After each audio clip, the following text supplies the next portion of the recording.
欢迎收看《关键时刻》。10月份对于习近平来讲是一个重要的时刻，因为10月份就是最重要的4中全会。4中全会对于习近平来说，是不是能够延续权力下去？而现在最新的时间表出来了，中共中央的政治局召开会议之后，这次的4中全会将定在10月20到10月23号。这时间出来之后，整个中国弥漫着一种不寻常的味道，甚至直接讲白了，是一种肃杀的氛围。你看到9月28号的时候，就有民众募集到了大量的军车，从保定到北京，等于是军车进京去了。甚至现在一连串的清朗行动，只要跟执政有关、跟习近平是有关的这一些不好的言论，我通通都要清除掉。而我们都知道，4中全会之后，如果习近平的权力越稳，等于是他接下来更重要的事情就是 APEC， 因为在 APEC 上面，他恐怕会跟川普来见面。但是今天却发生一件非常不寻常的事情，就在韩国的这一间饭店，原本被中国定了下来，作为习近平要去居住、要去停留的地方。但是今天他们突然取消掉了，就是这一间，让大家觉得非常非常的怪。你今天怎么会突然取消掉了？这难道是你习近平出不了国了吗？还是你习近平发生了什么事情吗？所以世统，今天真的太奇怪。我们都知道4中全会这一次的4中全会是有史以来最怪的一次，因为大家没有办法去猜得出来，对，到底是在玩什么东西。好，结果时间出来了，10月20到10月23号。在这么怪的氛围之下，我们也知道很多的军车进来了，皇城有种很严肃的感觉，很肃杀的感觉。但最怪的是这一间原本已经订好的韩国饭店，对，中国说不要就不要了。这太诡异了吧？没错，事实上我们知道说10月20号到23号，现在中国时间已经定出来要办这一次的这个20大的4中全会。那4中全会要做什么？要决定下一届的主要领导人。那当然，很多外界都在猜测说，习近平到底能不能连任啊，或是新的这个政治局常委会是谁？在这次的4中全会，我们可以看个仔细。好，但是呢，我们可以从一些证明说，目前为止中南海情势相当的规矩。真的假的？为什么这样说？第一个，你看。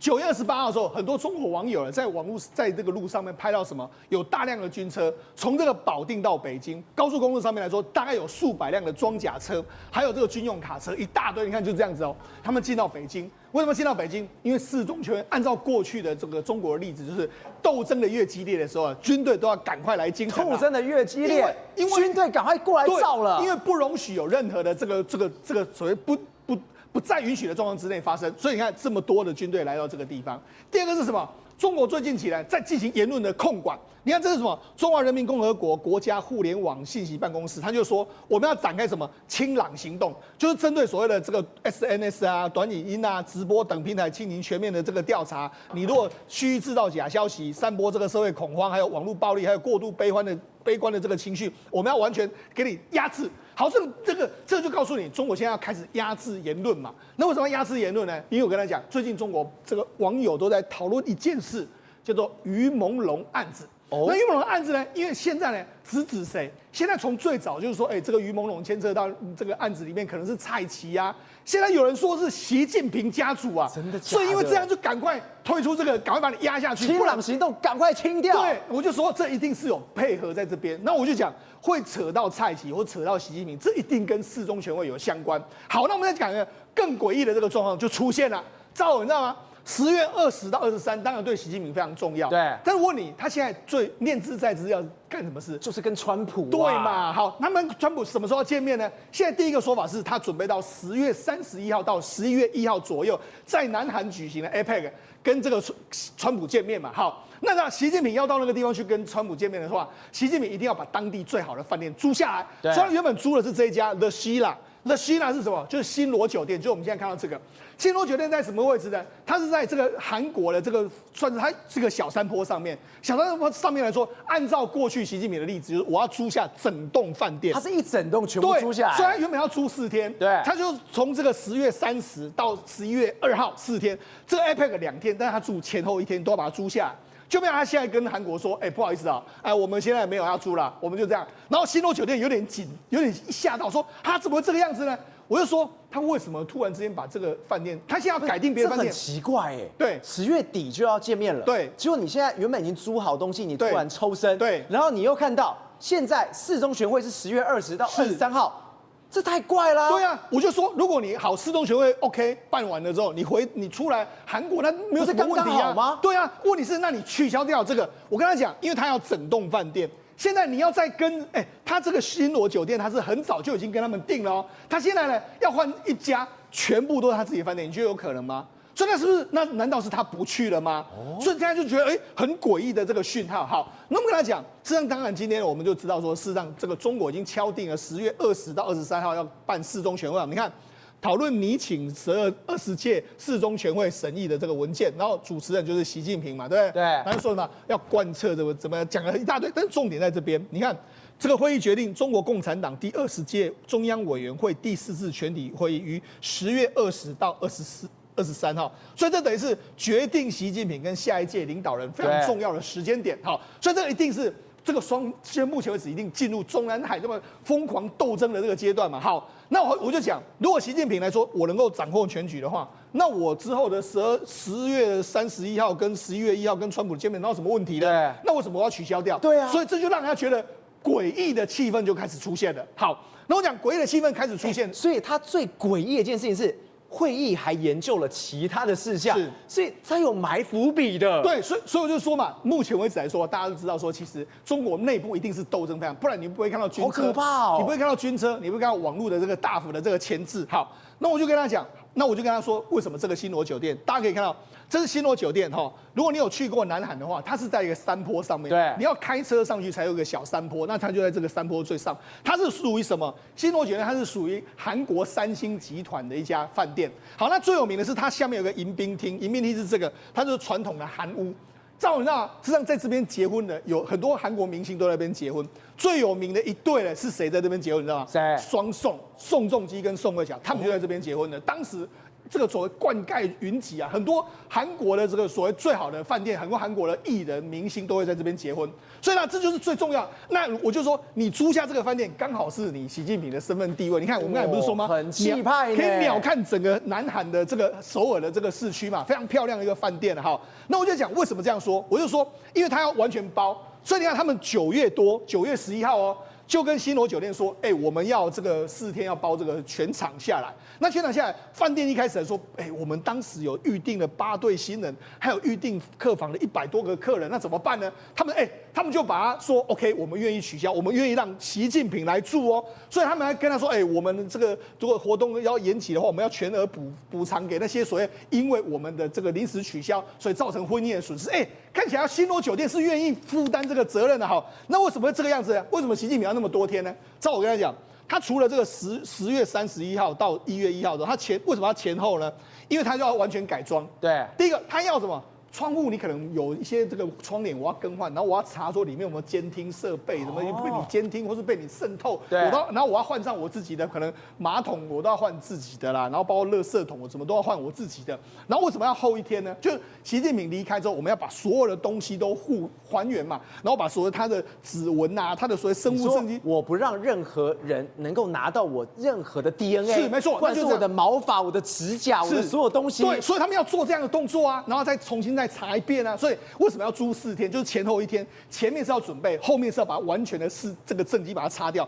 就没想到现在呢，北京跟他说，不好意思哦，我们临时取消，然后甚至连这个定金都没有支付。那新罗酒店就知道哇，怎么办？太扯了。对。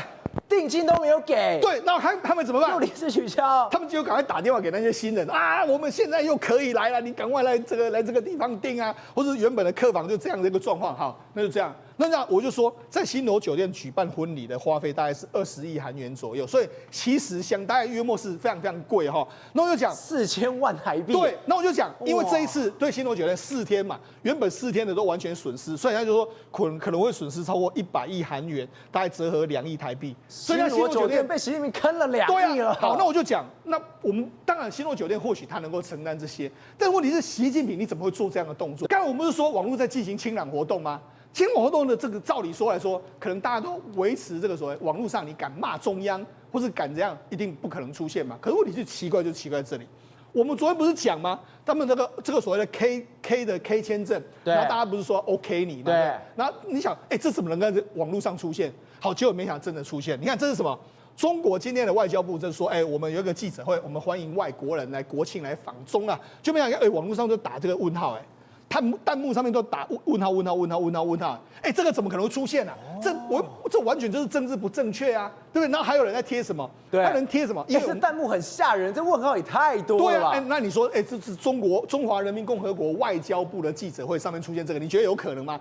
网络上你应该清朗，请问，你们网信办在干什么啊？这怎么会这样子让它出现呢？好，所以就有人说，搞不好有一股力量在放行对，再这样就对干嘛？对，然后我讲网络上还有什么 K 签证，大家不爽嘛？所以你看，同胞们放弃幻想，团结起来，靠我们自己的 K， 就这样吧哈。他说他的标题是脱离人民的共产党，在人民的唾弃下走向覆灭。然后弹幕下有人留言啊，怎么样，并非苏联，等于是用苏联去酸中国，去酸习近平，太可怕了吧？所以我跟你说，这种影片怎么能够出现？尤其是你说脱离了人民的共产党，在人民的唾弃下走向覆灭，这怎么可以呢？那说你信不信我上去街头游行？又是游行的，移民进来容易出去难啊，然后什么千访难访，坚决反对这个，搞得我都想上街游行。这个上街游行这几个字，上街，这也是上街。结果你看上街啊，这也是上街。对啊，那我跟他讲，更诡异的来了。我们就说为什么这一波要发动所谓清朗行动，就是因为现在中国网友所有网民都在讨论一个事情，就是这个影星于朦胧的过世案。对，好，那我跟你讲，这个事情诡异到什么程度？第一个，因为现在很多人呢有拍到疑似是这个什么于朦胧的这个照片，那为什么会有那么多影片呢？我跟他讲，如果它是一个突发状况，为什么会有这个影片？照有人说什么？有人说是有人早就已经盯上这个案子。要把牵涉到于朦胧相关的党政高层把他抓出来，所以一开始才要传出什么蔡奇在这个地方嘛，对，蔡奇的儿子啊一大堆，就没想到现在又有人出来爆料，爆什么？你可以看到现在网络上有非常多于朦胧当时过世的很多照片，还有他的音档一大堆，然后网络上还丢个料说什么，有人跟这个于朦胧的母亲跟这个一个他们中国的大咪爆料，说他有拿到写给他妈妈的遗书，遗书里面他讲什么？他说什么？他说。那个调查人来问我的时候，我担心到嗓子眼，然后我什么都没有说，因为我根本没有参与那么深。可是那个亲王却怀疑我出卖了他们。调查人员还有第二个叫做亲王，对，他真的是被威胁的。所以赵尔这出现了这个字，让中国网友完全炸锅。现在谁是亲王？现在谁是亲王？亲王的意思是领导人的家人嘛，才是亲王嘛，对。像以前啊，在江泽民时代亲王是曾庆红。曾庆红是江泽民的红人之红人，所以他叫曾亲王。可是问题是，现在习近平谁是亲王？所以就有人直指就是蔡奇吗？蔡奇是一个，要有人直指是习远平，就是习近平的弟弟。所以就这样开始，连习近平弟弟都被扯进来。所以就是这样，然后还听说什么，他有一个 USB， 然后 USB 里面有这个他们在澳洲洗钱的这个东西。好，那讲到澳洲，又一个诡异的事情出来。我们前几天不是在说杨兰兰吗？一个在澳洲的女生吗？对，她开的车，开的这个劳斯莱斯跟人家撞了之后，导致这个宾士的这个司机重伤。然后这个杨兰兰是谁？我听说她有很多的钱啊。然后她14岁就到那个地方去。那这几天因为她要开庭嘛，那开庭的时候她就公布啊，说我14岁就来啦，被送到澳洲来念书啊，从那时候就很少回到中国啊。那目前是持有澳洲永久居民的外国公民这样一个状况。然后她就因为她目前为止要出来开庭，所以很多当地的华人都非常重视她，因为杨兰兰很神秘。照我跟你讲，为什么这又牵扯到习近平家族？你知道，因为习近平的姐姐叫齐巧巧，她现在就是澳洲的身份证，而且他们很多人呢，他们甚至连这个习远平，他本身都可以到澳洲来住，对，所以也是有澳洲的身份。所以你看，这个杨兰兰就有人说她是习近平的这个女儿啊，所以她在澳洲，你看为什么那么多钱？是不是洗钱？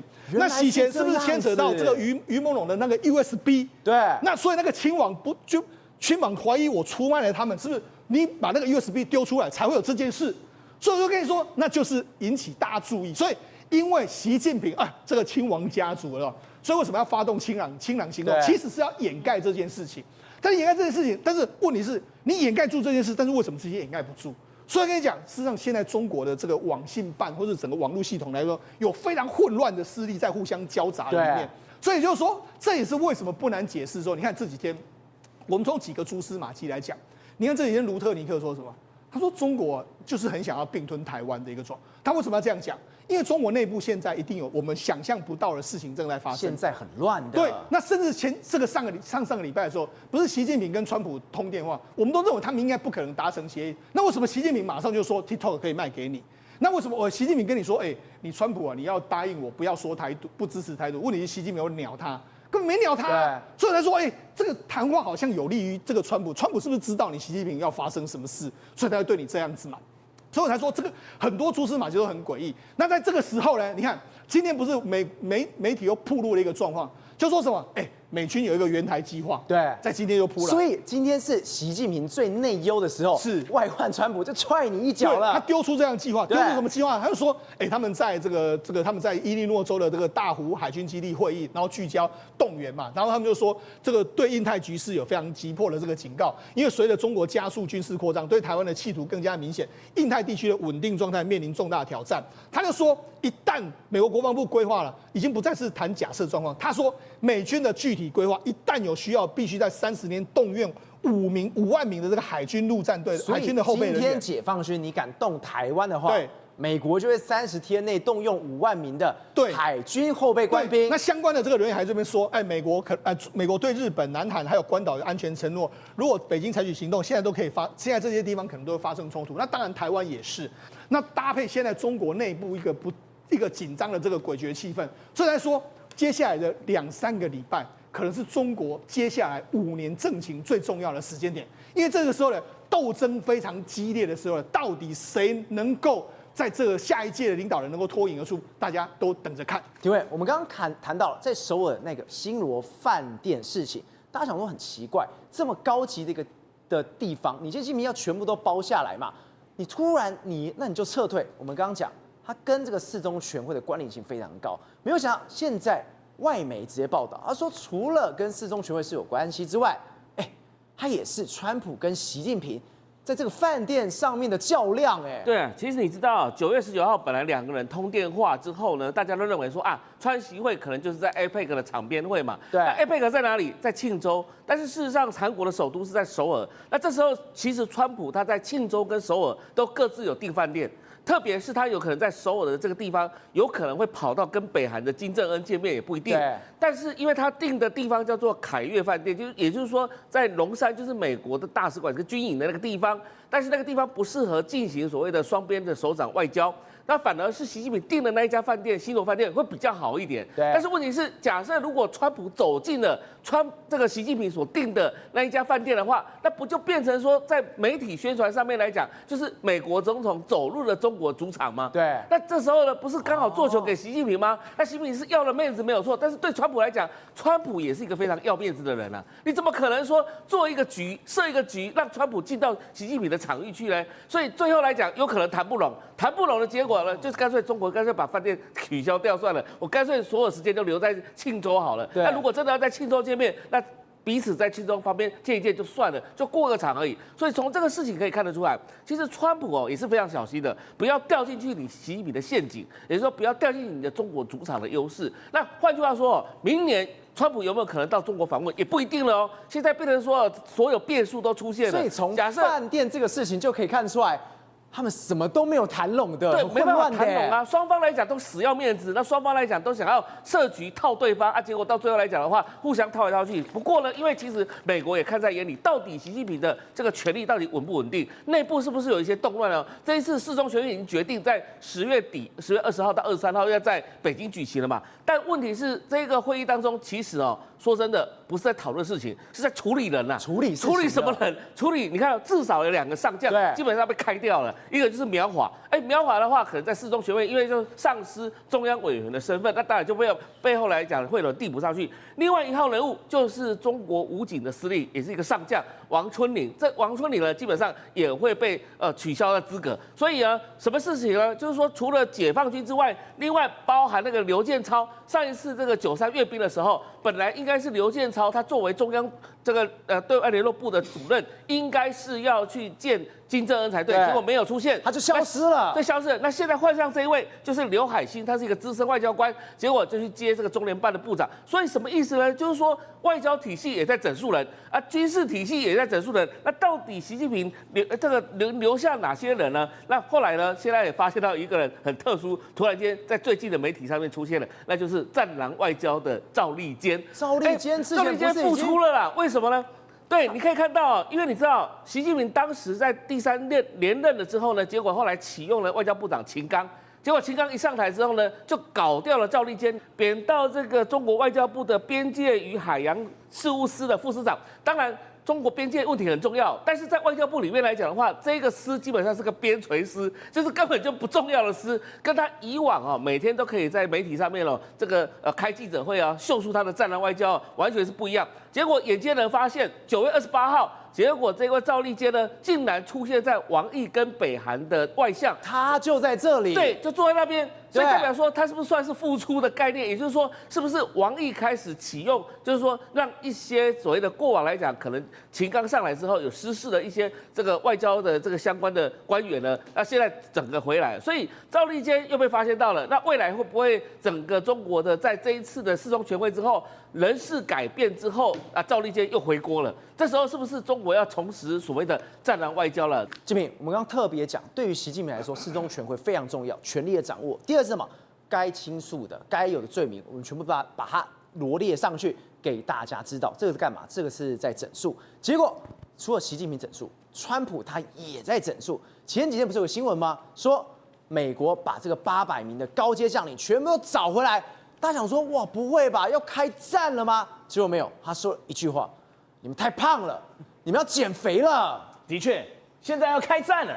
可是你现在如果身形还是那种过重啊，这个体能不行的话，如何跟中国开战呢？对，川普跟这个美国的战争部长，以前叫做国防部长，后来改名了赫格塞斯。你看画面上这一位老兄，他们在这个9月30号的时候，在美国维吉尼亚州的匡提克海军陆战队基地，把全球800多位的这个美军高阶将领全部都招回来。招回来训话的时候，他说：“我不想再看到肥胖的将领了。你们这些如果说有超重的士兵啊，底下直接说你们这些肥胖的将领，对，指着底下800多名将领说，我不想再看到肥胖的将领或胖胖的司令，然后这些超重的士兵出现在我们美军的联合部队当中，这能看吗？他说，如果有肥胖的将军出现在我的五角大厦里面，你要去领导，甚至要派驻到这个战场上，完全无法接受，我没有办法接受，而且非常的难看，所以他认为他们一定要这个减重，对，然后而且要1年维持这样的2次的体能测试，对，将军也一样。如果你们不喜欢我讲的话，不能接受的话，那你就光荣的离开，光荣的辞职。赫格塞斯讲的其实都是美军里面目前正在面临的一个问题哦。所以美军除了将领，他的士兵真的有这么胖吗？那当然，不信你来看这边，就是这个士兵，现在这边不是美国的这个基层士兵都有肚子的，而且是将军肚啊。所以我刚刚讲说那个800多名的这个将领，你去回头看看你自己美军的部队，这很壮硕呢。是啊，所以你看到从侧面看，这也是有将军肚啊。所以这些将军肚的这些美国的这个山姆大叔的士兵呢，都会成为美国五角大厦未来要处理的这个状况。对，不只是这样哦，你来看，也难怪美国退伍士兵会不爽，因为他看到这个美军的这个基层女兵也是一样啊，不是只有男生而已啊，女生的这个士兵她也是有体重过重的这个问题。我刚刚说体重过重或者是肥胖的这样的一个状况，已经成为美国这个美军当中68%的士兵有这样的一个超重或肥胖的现象。全世界武力最强、拳头最大就是美国，结果你看到这些画面，这是他们的士兵，而且这个问题还导致美军因为士兵过重或肥胖。他们有很多的这个岗位啊，大概职位65万个工作日，因为这样的一个损失啊，你想想看，太胖损失了65万个工作日。对，再加上呢，他们要处理这些士兵过重或肥胖的问题的话，你要投入经费去改善这个现象，对，竟然耗费他们12.4亿美金，400多亿台币，400多亿台币呀！花了这些钱之外呢，同时啊，他连这个俯卧撑做到一半就没办法撑起来了。所以你看到这个，你跟我开玩笑吗？美国的士兵他做这个，你看他就直接趴在地上，几乎快放弃了，是不是？所以当这些士兵的表现出体能不行，然后直接在做这个刚刚讲的俯卧撑，就伏地挺身直接这样子趴倒在地上，然后而且你看到这个腰围几乎都他的这个超标。每一个士兵他都没有办法接续做下去。刚刚看到的是美国陆军的新兵训练营，你看现在他们在量他们的这个腰围，是不是都3层肉？所以这些都让很幸福啦。赫格，当然美军伙食吃得好嘛，所以赫格塞斯看到这种现象，他也大大的摇头。光是前年美国的4大军种海陆海空军还有海军陆战队，他们的这个因为肥胖的问题啊，缺员，尤其是陆军啊，就缺了20%啊。那你这样的一个状况，你募兵怎么能够达标呢？对，甚至减少了4万多的这个部队，整个美军陆军只剩下44万人。那跟以前全盛时期甚至可以超过50万，差很多。所以现在赫格塞就下令说，你这些高层将领跟美军的这所有的这个部队的官士兵啊，每年要进行2次的这个体能测试。现在看到的是他体检的这个状况。对，那体能测试大概是分哪些呢？先硬举的，第一个看到硬举，第二个你看到这个伏地挺身。那当然，第三个你还有看到这个25公尺的这样的一个冲刺，冲刺的时候你还要拖动去搬运的那个重物，所以这对美军来说是一个严格的要求。而赫格塞斯呢认为这个是基本的啊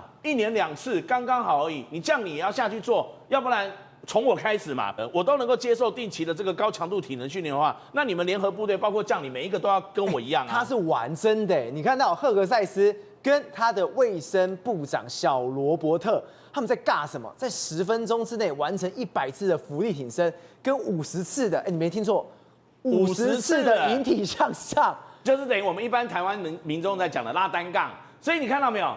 第一个是71岁的赫格塞斯是这个黑色的 T 恤这个，然后左边好他的右手边是这个71岁蓝色衣服是71岁的小罗伯特甘乃迪的美国的卫生部长。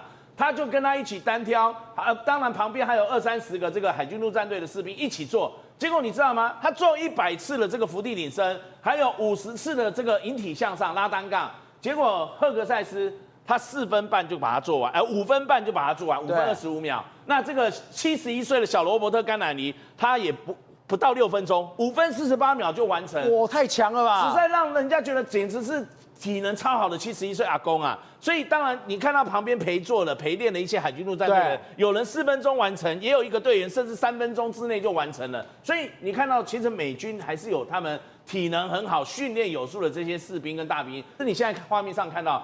这个只有在阿汤哥的电影才会出现的这种上将飞行员。所以美国不单单只有我们刚刚看到白白胖胖的，还有这一种真的是汉子，对，真的是开 F22，你看这是他驾驶的 F22，对，他今年就在美军的夏威夷的上空，这个右边的这一位这个美军太平洋空军司令，对，他叫做施耐德上将还在飞，他在今年就亲自直飞这个 F22，而且可以证明是他自己老兄在开的。因为 F22这一款没有双座战斗机，它就只有单座，所以呢，他自己开上去的时候，因为他在1988年，就是民国77年毕业于美国的空军官校之后呢，他曾经开过 F16、F15，然后也开过了这个其他的这个 T38C 的这个教练机等等各式的战斗机，他开了这个 F22，他的这个整个飞行的这个技术还算是非常的精湛，所以大家看到上将飞行员的时候，你就会知道。赫格塞斯大概是玩真的，要这些800多名将领，你给我减肥，不准太重过胖，恐怕不照他的话做，真的要光荣的退伍走人。宇轩，川普真的是玩真的，他说你们都太胖了，为什么胖？因为我们接下来要打仗的时候，怎么可以胖呢？他今天想要做什么，他会直接做到底。千万别忘了，最近我们谈了非常多，现在美国的 IC 在各个城市里面看到这些非法的移民，就直接抓捕了。今天还有媒体直接报，川普直接讲。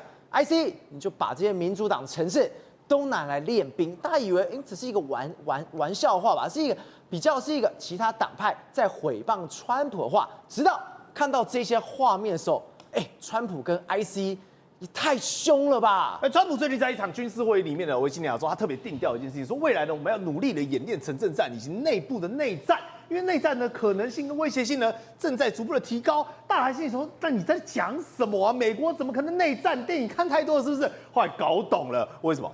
他在针对 ICE， 把所有这些移民、所有这些非法移民都当做他内战潜在的敌人以及抗争的对象。所以你仔细看了，现在你看到的一幕了，我看到触目惊心。为什么？对，有一个 ICE 的他直接就抓非法移民。你知道他在干嘛吗？老爸跟女儿抱在一起，对，强行的就直接把父亲给拆开，把女儿就往旁边甩，就跟你讲说我要抓就抓，我管你骨肉分离，我管你妻离子散。对我来讲，我就是要把他这样子人是这样，他是直接拖走的，对，他就把女儿，我想女儿其实没事哦，他就是要为了要抓他父亲，所以他直接把女儿说你少在那边给我干扰。而且其实附近的居民都说，常常最近 IC 一直抓人哦，有那种尖叫声、惨叫声，都我们讲不堪其扰，甚至是呢，很多人因为这样走上街头开始去抗议，对不对？对，跑了一个方向叫做波特兰。那你只好说哦，你要去波特兰这个总部抗议是不是？你知道川普干嘛吗？直接派国民兵去，叫200名国民兵现场待命，就最后看到的就是这样，荷枪实弹。全部的都上面罩，把抗议民众呢跟台迪亚赶快呢几家呢？有没有看过台山猪？对，人就这样一个一个拖出去，直接抬走的。对，你敢抗议，我就抬走。比如说沿路上呢看到有这种我们讲的移民的可能性哦，不一定确定他是非法移民，我就先破窗了。对，窗户就这样给他打破进去，然后开始一个一个逮。甚至网络上哦还有一个影片，这个影片是什么呢？他们叫它说闪电战，还用中途岛来去形容。也就是呢，有一个人呢，他本来只走在路上，就 IC 的默默的这样行经过去，行经过去之后呢，突然间一言不合干嘛？直接把人家就是摔倒在地，bang 一个，哦，就直接弄他撂到地上，什么都没有问。对，而且还用我觉得你就是非法移民，我就抓了。哎，他就默默啊这样子，比如说他像这样，哎，赵尔啊，你就看有一个人突然间这样，然后默默走啊，走到你旁边去，然后突然间就过肩摔，对他平常都没事哦，他很像这走过去，然后突然间吓死人了，摔过去，太可怕了吧！闪电战，哎，所以我想美国人现在每个人哦，都是人心惶惶的。来，我跟各位先讲一个前提哈，他的确呢，他是类似那种拉丁美裔，他不是属于美国裔的。那突然间呢 ，IC 就冲到他的洗车场里面去，开始要抓人，要抓他的员工，他就一直跟他拦住说 no， 他有合法的证件，我是合法的证件请他来的。IC 根本理都不理他，哦，就直接要去抓人。来，你有没有看到外面？突然间这个老人家79岁了。IC 讲都不跟你讲话，他只是想要劝他而已。对哦，他就这样子，他不是那个非法移民哦，他只是一直跟你讲说我有证件，然后 IC 就觉得你在啰里吧嗦，bang 一个直接把他摔倒在地上，然后呢开始扣他，结果最后面呢，来这个就是那个79岁的阿公，他叫拉菲，对，多处肋骨断裂，对，肋骨这样撞到断掉，你看躺在床上。然后他的肘部呢，大范围面积受伤，OK， 而且呢还有创伤性的这个脑损伤。对，就后来调查之后，他还把他压他一整天哦。结果你知道最后状况是什么吗？他是美国公民，对，他是合法的美国公民。他莫名其妙这样把他揍一顿之后，只是因为他拦阻说我的员工没问题，然后呢还去问他说你是不是非法移民啊？然后开始在那边调他的资料啊，搞老半天，最后才要让他出去。所以想想美国现在就是这样，非常暴力，甚至是你知道吗？在哥伦比亚这个来自哥伦比亚的哦，有一个移民哈，你知道他出了什么状况吗？他其实是申请庇护的，也就是说呢，他本身呢已经有佩戴电子脚镣，就是已经经过司法程序。脚踝已经可以监控他的行踪，结果没有想到呢 ，IC 已经监控他了，但在路上又遇到他了，然后干嘛呢？就直接把他暴揍一顿，就你现在看到的，已经监控的对象，然后就这样狠狠的把他压倒在地。然后最后给的理由说啊没有啦，是因为他是诈欺犯呐，哦他在刑事调查，他想要逃避啊。我想说啊不是啊，人你已经确认过也抓过了，然后你走在路上，你还要抓他？对你莫名其妙揍他，我想更离奇的来了哈，美国公民也揍了，已经监控的也揍了，还有谁？连记者都会被揍，记者也被揍。对，因为我们讲哦，他这个就在相关的这种我们的曼哈顿哦，是这个移民法庭哦，法庭外哦，来各位你仔细看这个画面，对，他们是要带走一个移民，对，记者只是在拍嘛，对，然后移民突然间一时情绪激动，对，来你有没有看到，bang一个，突然间记者跟后面的另外两个哈，一个是摄影，一个是男生的记者，就这样直接被。这跟台湾差超多的。一般我们摄影什么不要拍，稍微挡一下。对，这个是你刚看画面，bang 一下，他飞出去，他把这个女生直接飞出去，对，正好可是出事，你知道是谁吗？是后面的男生，因为那个男生被那个女生压，然后又摔倒在地，更惨的。所以后来那个男的哈，脖子哦，颈椎应该受伤了。直接挂一个那种护颈哦，然后这样整个人抬出去。但我心里想说，我仔细看这画面很多遍了，哇，你到底为什么要打他啊？因为是那个移民在激动啊，摄影师在拍，然后记者站在后面看发生什么事情。结果他冲过去，第一时间不是致死那个移民，是把记者抓了，就往旁边摔。你看，最后坐着担架呢，让他抬出去，好好的进来，然后抬出去。问题是什么？问题是现在川普已经发狠了嘛，我才没在管你的，而且他的对象很清楚，所以对于美国来讲呢，他说这个是国安层级的问题。所以我们才会用这么大规模的方法去对待。国正，除了美国盯上中国，现在韩国人也盯上了中国。你看到朝鲜日报它特别报一件事情说，中国的资本来袭了，大举买入韩国的国债、股票、房地产。结果你跟我说，中国它根本是什么？想买下整个韩国，就可以避开川普的规定跟限制，就可以借壳上市，借机来生蛋。这是韩国国会议员钱云硕说的，是他发现他的资料说，最近买韩国国债买最多的竟然是中国，而且速度竟然是美洲地区的5倍以上，速度非常的快，把卖掉美债的钱大量去买韩国的国债，那这就会造成一个危险，他一直在买的时候，整个韩国会变成是政治跟经济都会产生影响力，叫影子影响力。对，假设中国现在收了大量的韩国的公债之后，你看韩国公债，中国哪有最多138兆？这里面最多的就是中国人，那它已经是美国的好几倍以上了。如果它大量卖这些公债的时候，韩国可能会发生经济危机，经济会发生崩。所以今天中国已经拿了67.94亿美元。如果我今天突然卖掉的话，我就让你韩国经济就崩溃了。对，这就是一个大问题。所以他现在正在疯狂的收购韩国的经济、韩国的政治。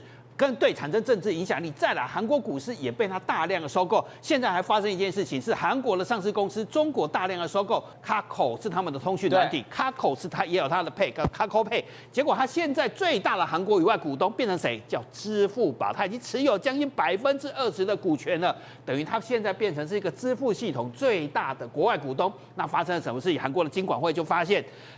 这家 Kakao Pay 竟然把个资传给了支付宝，总共有4000万韩国人的资料被他拿走了。对于韩国人的信用资料、资产跟交易都产生影响。你的资料都在中国人的手里，那那我不要 Kakao Pay 嘛，我用另外一家嘛。对不起，叫 TAS 的这个支付系统第2大了。现在更惨，它37.71%，将近38%是被蚂蚁金服买走了。所以你中国都掌握住了。更惨的是，这是川普没有想过会发生这些事情。是我们知道，川普用关税跟科技封锁在对付中国嘛。结果现在韩国大田区今年初的时候，大田区就发现一家半导体跟面板设备公司，员工竟然不知道自己的老板变成中国人了，90%的股权已经被中国股东持有了，甚至跟他一起做生意的韩国人都不知道说，我们不知道他已经变成一家中国公司了。这个叫做借机来生蛋。什么叫借机来生蛋？是他生产这些设备的时候或东西的时候卖到美国，人家会以为那是什么公司？那是中国公司还是韩国公司？其实包括成均馆大学或者是首尔明治大学的教授都说，人家会把它当成是韩国公司，等于他避开了什么？避开了美国的这些制裁。所以它是另类的洗产地的方式，过去洗到越南去，这是没有，因为它必须要去突破美国的封锁。它借由韩国就可以突破了。我们在收购公司的时候，可以买市场、买客户，也可以买什么？买技术。所以这些半导体面板的技术有可能会被中国人买走了，所以美国人可能还被蒙在鼓里，因为连员工跟来往企业都不知道，还变过韩国公司了。